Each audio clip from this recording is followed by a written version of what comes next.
And another video that was pulled up by somebody commenting from September was the topic of stress, and I showed this video of the first time that Takoda was in an arena when we moved to California. We hadn't even moved here yet, but this is the local NADEC site, and there were really loud barking dogs.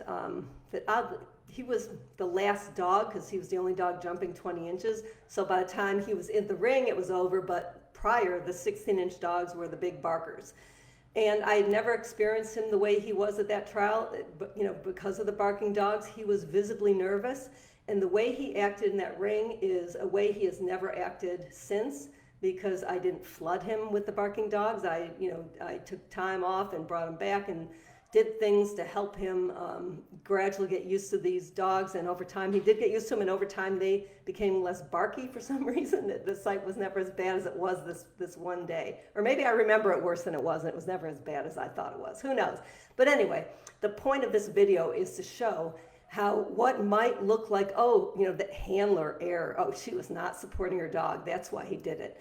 Or that dog does not have a good contact performance. That dog doesn't have good obstacle commitment. So you could be on the sidelines saying all these things, and based on what you're seeing, you absolutely could be right.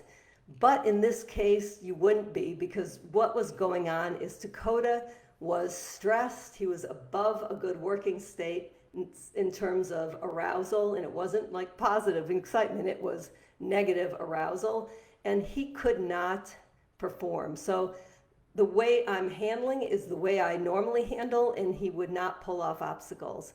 But the thing is, I see dogs that look like that at every trial, and the person will come off and they'll say, why did my dog not take that jump? Or why did my dog blow his contact? Or all these things, and people will give those reasons like, oh, you were late, or oh, you turned your arm, you rotated your body, you were late, you were early, blah, blah, blah. The person goes back and practices a gazillion contacts thinking their dog has a contact performance problem, when in fact their dog had a mindset like Takoda.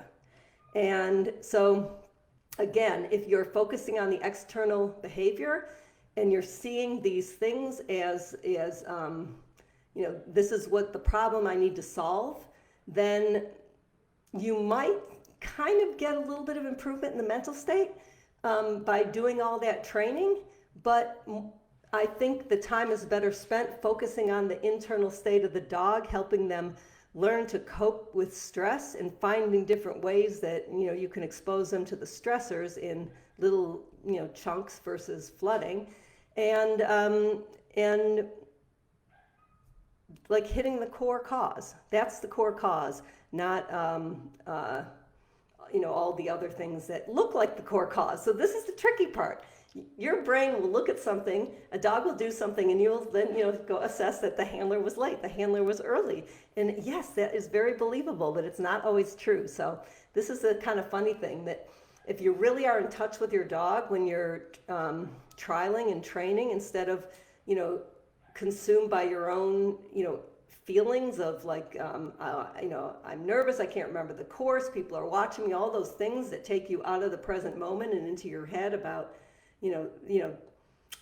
into your head, that you're just now all about yourself, that you are not going to be connected to your dog to notice what they're experiencing. So not only are you doing yourself a favor by working with these internal issues in new ways, but you are doing your dog a really big favor.